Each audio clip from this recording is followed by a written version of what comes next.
жиырмасыздар 34-ші есепте бізге осындай салыстырамыз, яғни жұлдызша берілген. Бұл жерде нені білдіреді, яғни біз разрядтарына қарап салыстырамыз деген сөз. Мұнда үш орынды сан, яғни жүздік деген сөз.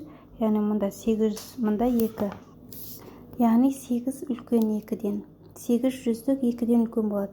2 жүздіктен. Енді келесінде мұнда үш орынды сан, мұнда яғни мұнда 5 орынды сан,